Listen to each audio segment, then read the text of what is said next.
Welcome to the Lean Out Your Business podcast, a show dedicated to helping entrepreneurs accelerate business growth and simplify success.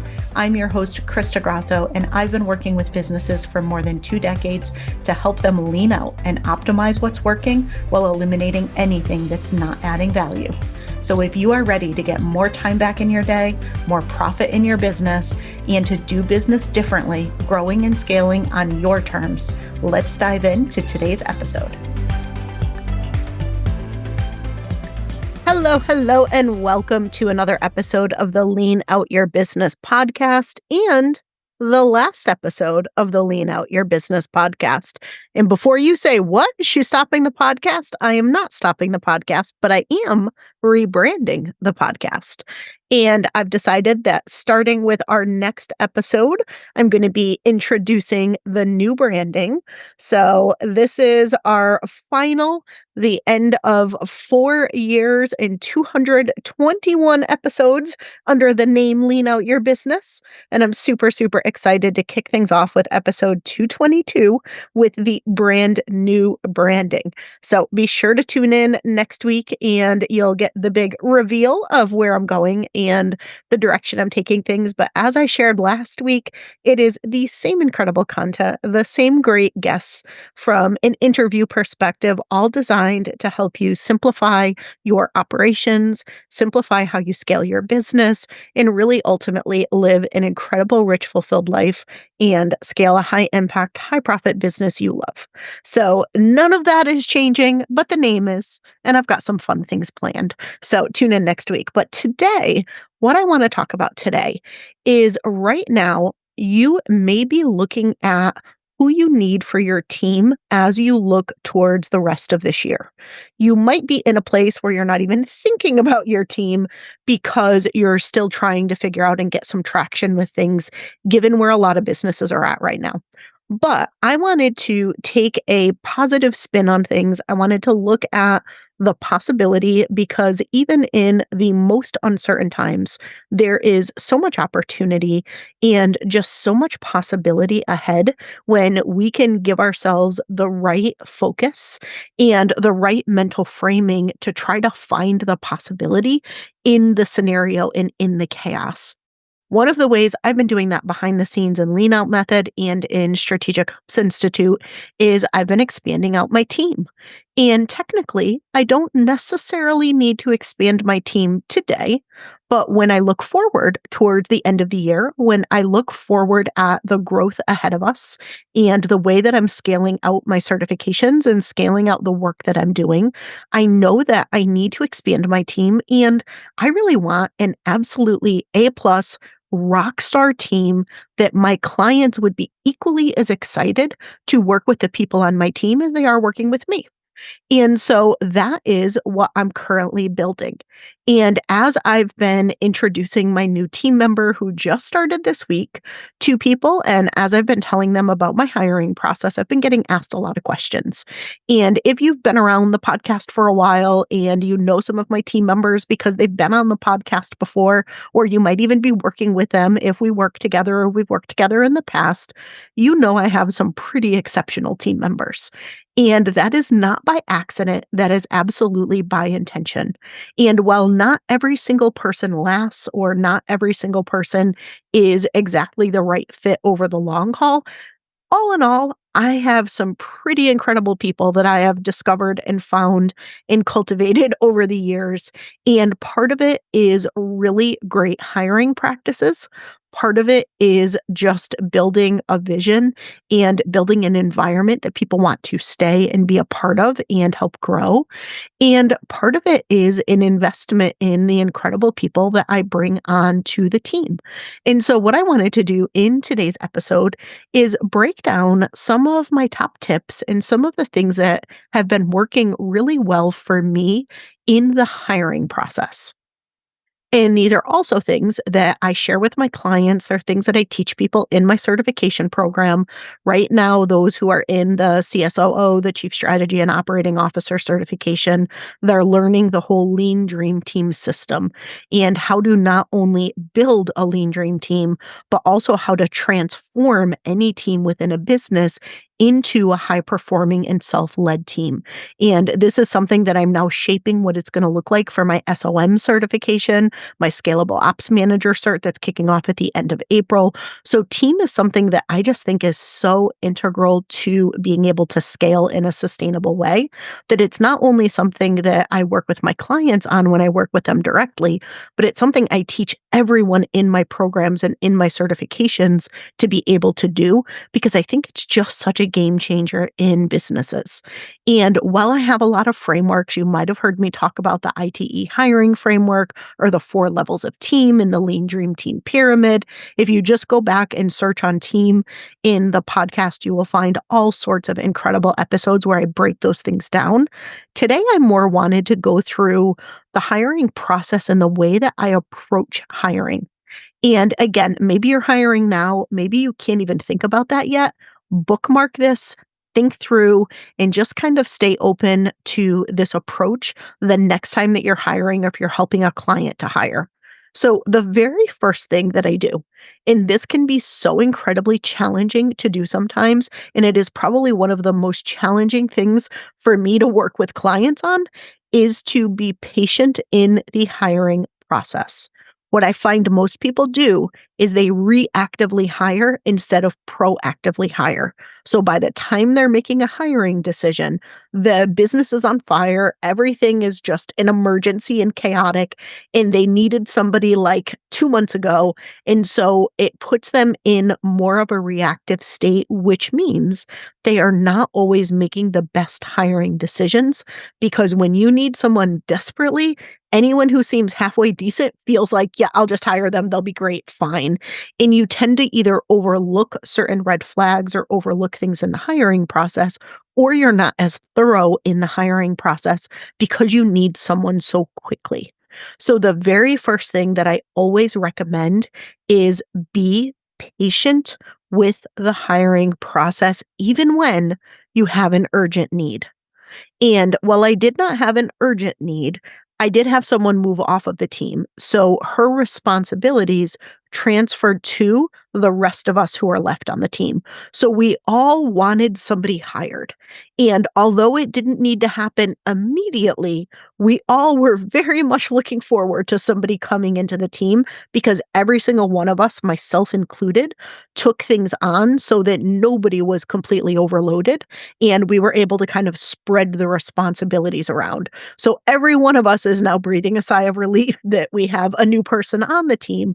But that being said, one of the commitments that I made to both myself and to my team is I am not going to rush the hiring process.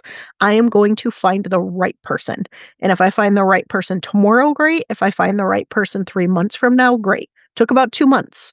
And it's because I was really thorough. I reviewed hundreds of resumes. I did many different interviews. And in the end, I am really confident that I picked the right person, right? Where this goes long term to be determined, right? Things just started this week, but I feel really confident of everybody that I talked through. I didn't accept somebody just because I was in a rush. I didn't do any shortcuts in the process. We went through things very thoroughly, and me and my right-hand woman are both super confident that we picked the right person, and it was because we allowed ourselves to be patient with the hiring process, even though that meant we all were doing extra things until we brought this person on. So, as much as possible, allow yourself to do that because the cost and the impact of the wrong hire or a bad hire is so much worse than the situation that you're probably in without the hire. And so, even though it can feel so urgent to bring somebody in right away sometimes, and there are times when you really do need someone right away, but more often than not, you're better off waiting to find the right person and doing certain things. You can certainly do things to accelerate that, but you don't want to shortcut the process. So that is the very first thing.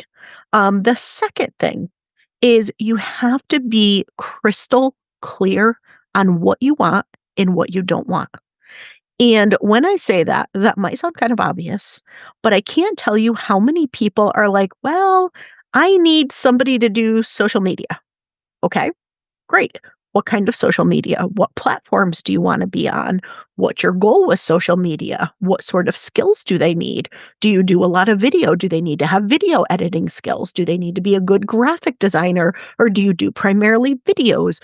Right? Thinking through what you need. What I find most people do is they do something kind of generic, like, I don't know, I just need somebody to help me with social media. It'd be great if I had somebody who could do social media for me.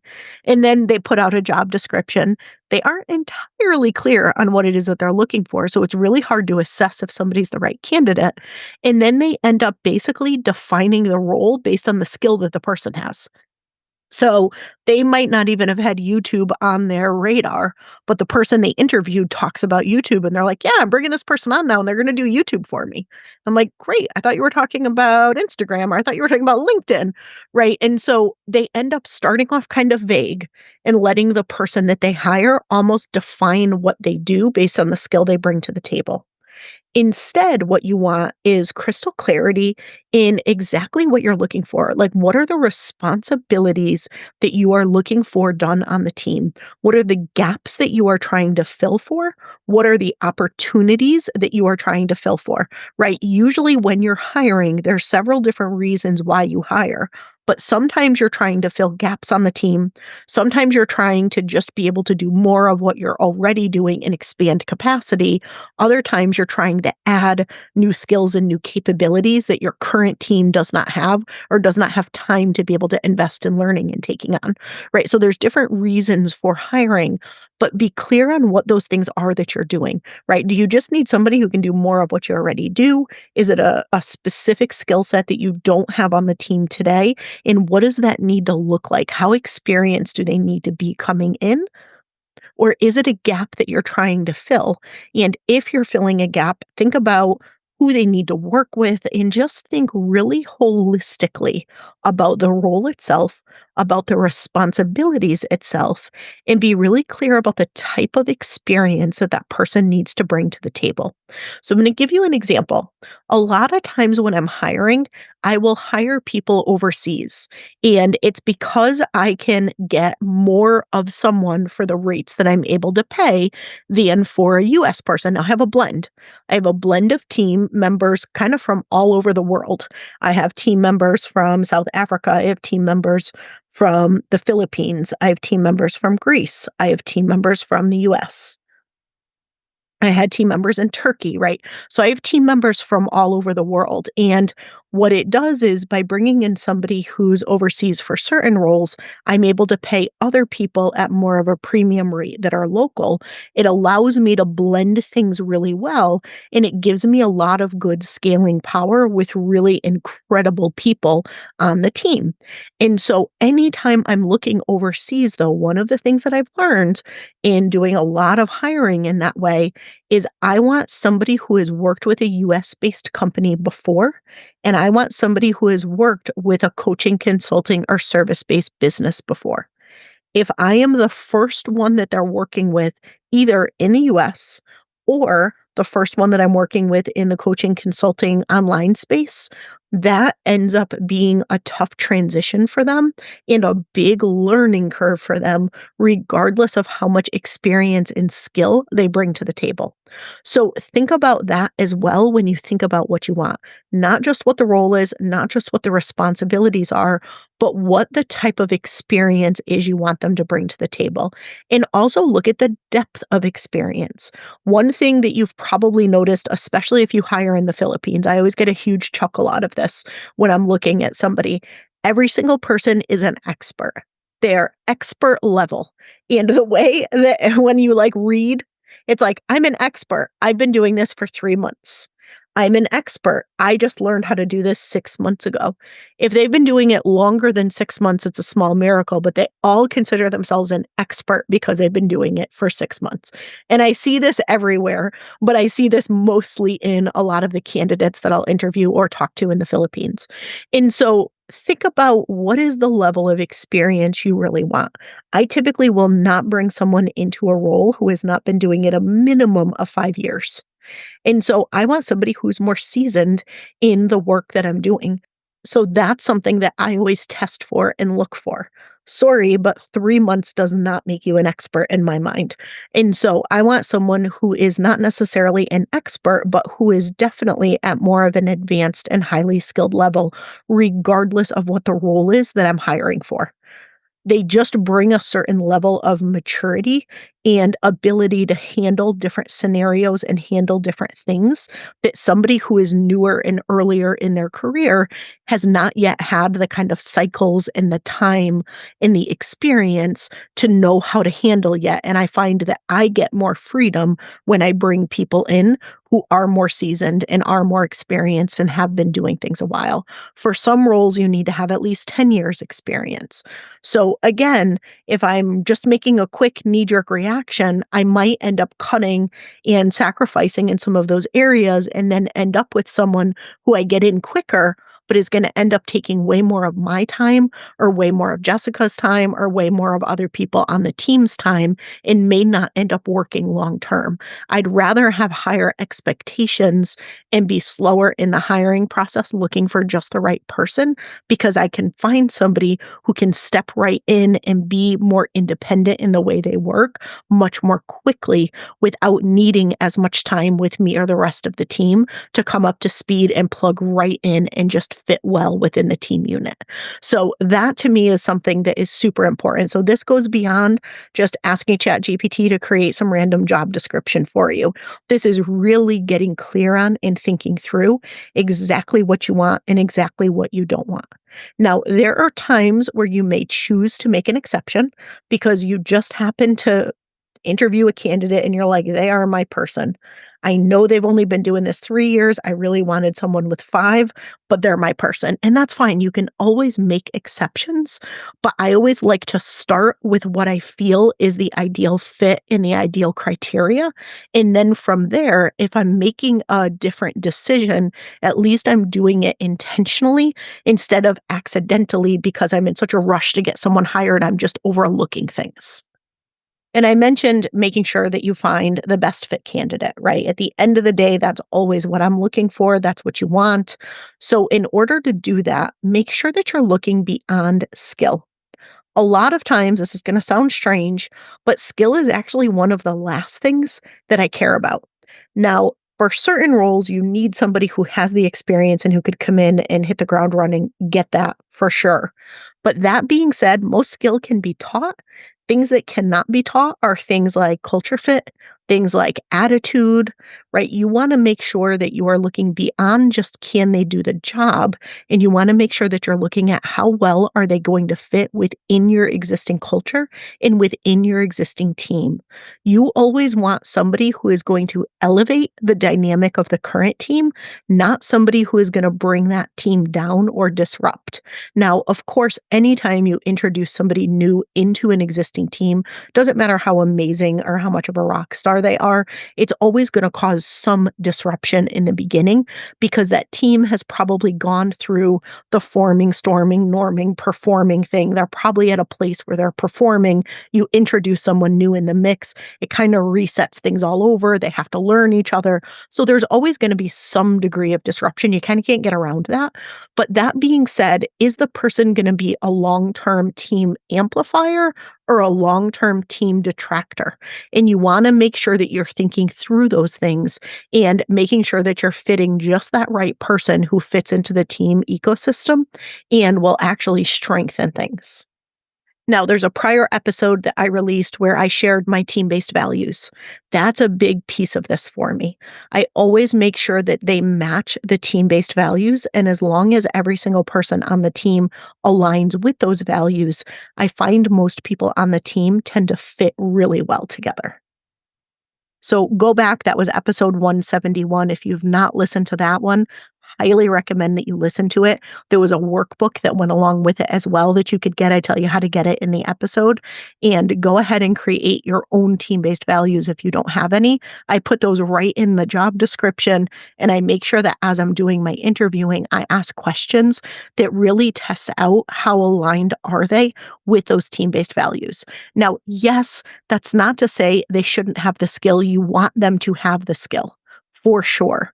But at the end of the day, if I'm going to make a hiring decision and give on anything, skill is the thing I'm most likely to give on. As long as I know they're capable of doing the role, I will invest in them getting trained, or I will pair them with someone on the team to train them if I know that they could come up to speed really quickly, if they're the right culture fit and they fit in every other way. They align with the team-based values. So skill is the one that I'm most flexible on, whereas I have no flexibility at all if they are not in alignment with team-based values or our culture.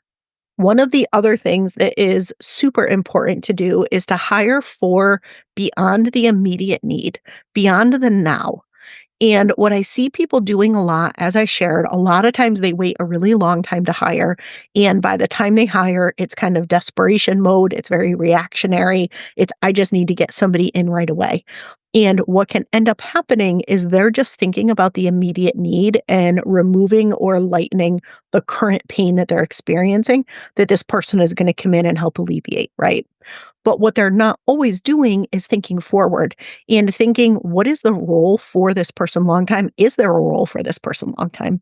Do I even need a person, right? Should I be looking at implementing better systems to streamline things, looking at my processes? Should I be looking at AI? Is this something that AI could do and I don't need a person to do? Or when I look at my current team, if we implement things like automations and better systems and processes, does that open up enough capacity? And is there enough interest or skill within the team to be able to absorb these things? Right. And sometimes hiring a person is not always the answer, even though it can feel like in the moment you need a person. Really, if you can take that 30,000-foot view and step out of the middle of the chaos, you sometimes can objectively look and say, okay, I don't actually need somebody long term here. And what that can do is let you look differently at what you're trying to hire for. Maybe you bring someone in on a project basis or a short term basis instead to solve the immediate need, or even to invest in the systems and the processes and introducing AI so that you don't need to make that full time hire or a really big investment in some kind of freelancer or agency, right? And so that's one thing to look at. But the other piece of it is, what happens with this role long term? Where does this role fit in long term?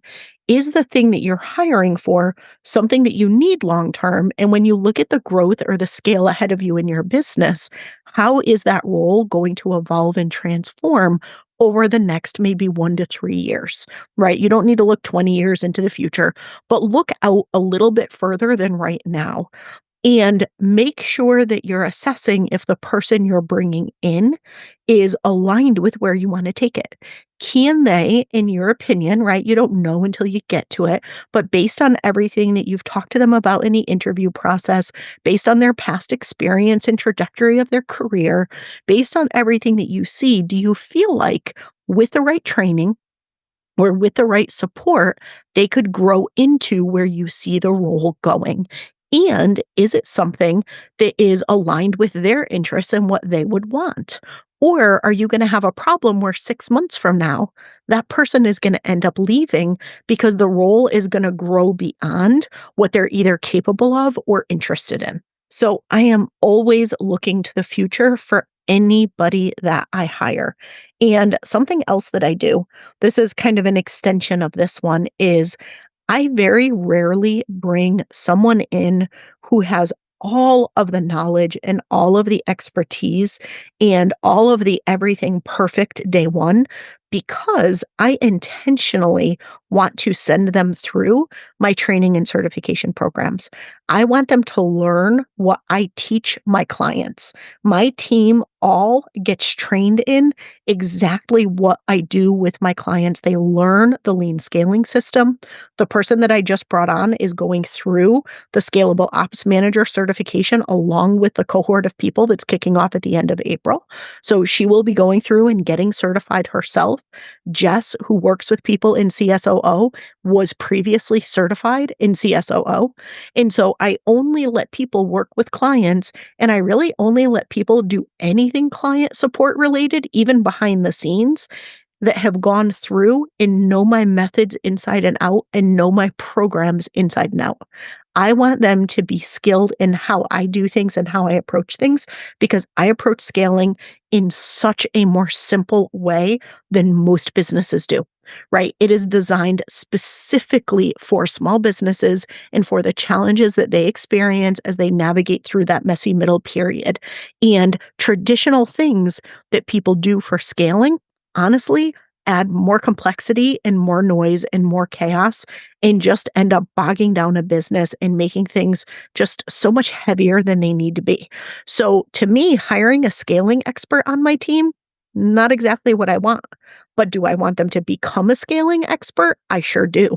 So when I think beyond the now is, can they do the job that I'm hiring them for right now? And when I look 6 months out, when I look a year out, when I put them through my training and certification program, are they capable of doing and becoming the person that I want them to be on the other side of that training and certification? And so for me, that's very much how I approach it. If you're bringing someone in an ops role, send them through my certification program, right? And they will learn how to do that in your business or find another program that you love and that you trust for whatever they're doing, right? If they're coming in and doing marketing, what's the marketing program or the marketing approach that you really believe in that you're like, I'm going to bring somebody in and I'm going to send them through this. And my entire team is going to be trained in this because then we do things really consistently. We do things with excellence. And whether that's somebody else's program or whether that's just making sure that the people that you bring in get trained on your methods and what you do so they're knowledgeable in it. I do this with people at every level in my organization. To me, that's super important. And again, it's beyond the now.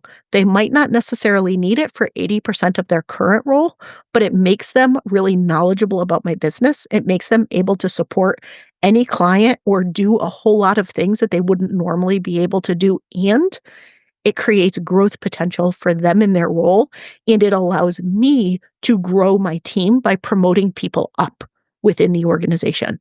And so it's a really smart strategy that's on top of hiring beyond the now and kind of thinking to the future. That's something that I do that I highly recommend that you look at and do as well in your business, especially if you have some proprietary methods or some boutique, unique ways that you do things. Recommend that you train them on your own systems. And if not, either find people who are certified and have gone through something that you trust or enroll people that you hire in something that you trust. And that way, you know that you have the skill, the expertise, and the quality that's backing you in what you're trying to have them do in the role that they step into today and into the future. Now, the next thing is making sure that you have a solid onboarding plan, right? You finally go through the process, you do your interviewing, you find the right person, you're excited, you welcome them into the team, everything is great, and then they leave. That would be the worst thing, right? After all that patience and all that time and all that expense and all that mental energy investment and everything, the last thing you want is somebody who leaves. And a lot of times, a lot of employees leave because they are not properly onboarded. They aren't sure how they fit into the organization. They feel too overwhelmed and there's too much thrown at them at once without enough training or support or really being given the ability to even learn their role before they're thrown right into it. And so, what you want to make sure that you do is have a really clear plan for people for their first 90 days at least. So we use Monday.com, whatever your kind of work management tool is that you have. What we do and what I recommend you do as well is we have a template. So as soon as somebody joins the team, we just duplicate that template for them and it outlines exactly what they should do on day one, within their first week, within their first month, and within their first 90 days. We set up and schedule checkpoints and reviews. So we do a review at the end of the first day, at the end of the first week, the end of their 30, 60, and 90 days, and then we move into our regular review cycle that we do with our team. But we have everything really clearly laid out and spelled out. We make sure that they know where to go for questions. We make sure coming in that they have full access to all of the tools and all all of the things that they need to do their job so they're not sitting idle and wasting their first day or their first week trying to get access to things. We actually do that before they start. So their first day is actually a productive first day. And one of the things that we do in week one that I also highly recommend is we get their first week pre-scheduled and set up, and we intentionally do it as a blend of meetings with the individual team members so they can get to know everybody and get to see and learn what everybody does and how they'll be working with them, along with learning their role, learning the key things that they'll be responsible for and what they need to do. And this is the most important piece, being able to take action their first week.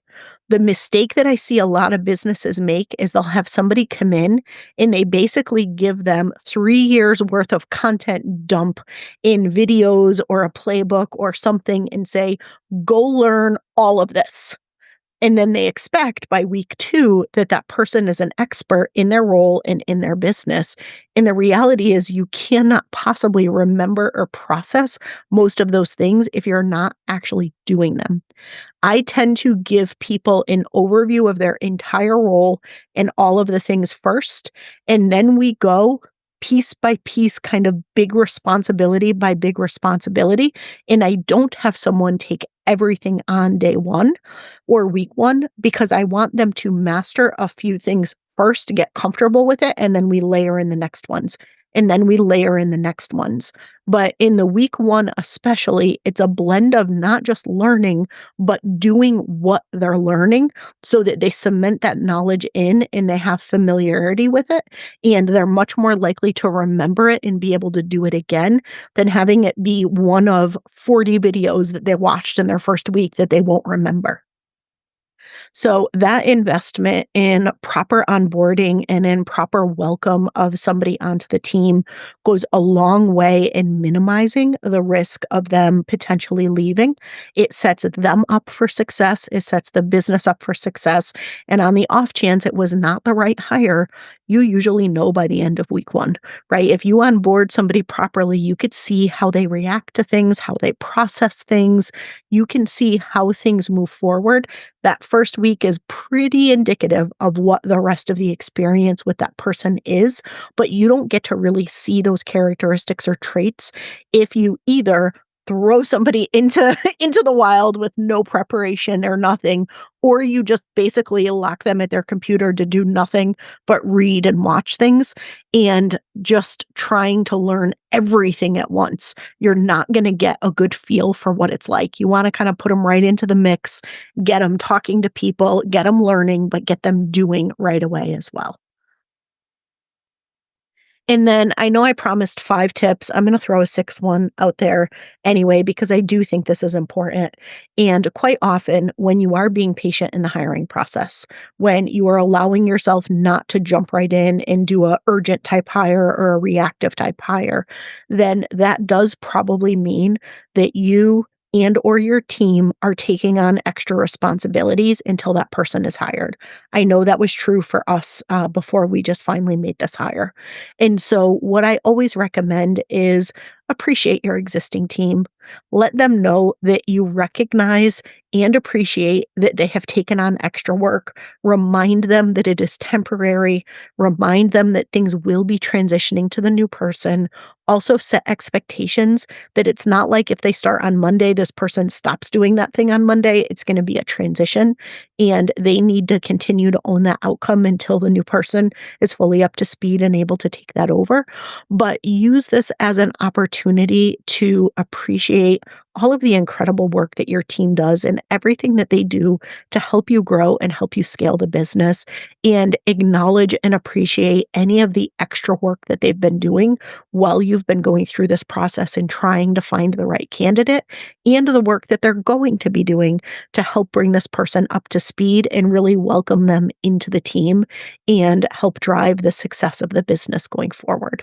So I find that although that isn't directly related to the person that you're hiring, that also goes a really long way in just making sure that your team unit itself and your business itself is really successful.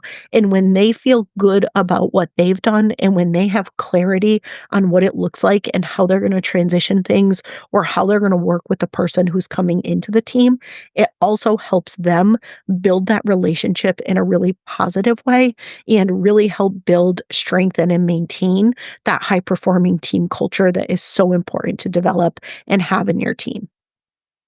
So there are so many more things that I could say about team and about hiring. It's something that I feel like I talk about all day, every day lately, because it's what I'm doing with those in CSOO. It's what we've been talking about in Soul Collective. So I feel like I just talk about team and hiring nonstop.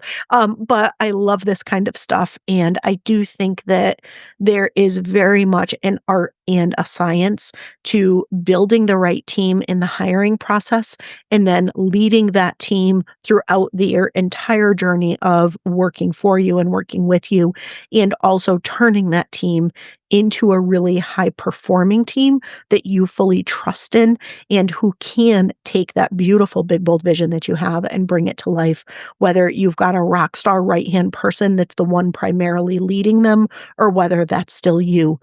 Ultimately, your team is one of the ways that you achieve your goals. You bring your vision to life and you eventually get yourself out of the day to day and have that highly scalable business. So it's worth investing in hiring the right people and appreciating, loving, and developing the ones that you already have on your team. So I hope you got a lot of value out of this episode. I hope you enjoyed the final episode under the Lean Out Your Business brand. And be sure to tune in next week when I reveal and introduce the new branding of the podcast. Episode 222 is next week, which is wild. I am excited to see what the next 222 episodes bring. But thank you, as always, for being a loyal listener and for tuning in. Please rate and review the show if you have not yet. I have a big goal that I'm trying to achieve before the end of the year, and I would so appreciate your support with that. But as always, thank you, and I will see you again next week. Thanks so much for tuning in to this week's episode. If you have not yet taken our scalability assessment, I invite you to head to leanoutmethod.com/assessment and take our interactive assessment that's going to help you look at how simple, how sustainable, and how scalable your business currently is. It includes personalized recommendations of where to focus next to get your time back, to increase your impact, increase your profits, and ultimately step into your rich, fulfilled life. And finally, we'd love to see you inside our signature program, Simplify to Scale. You can head to leanoutmethod.com/ops to find all of the details on how we can help you uplevel your operations and get out of the day-to-day of your business.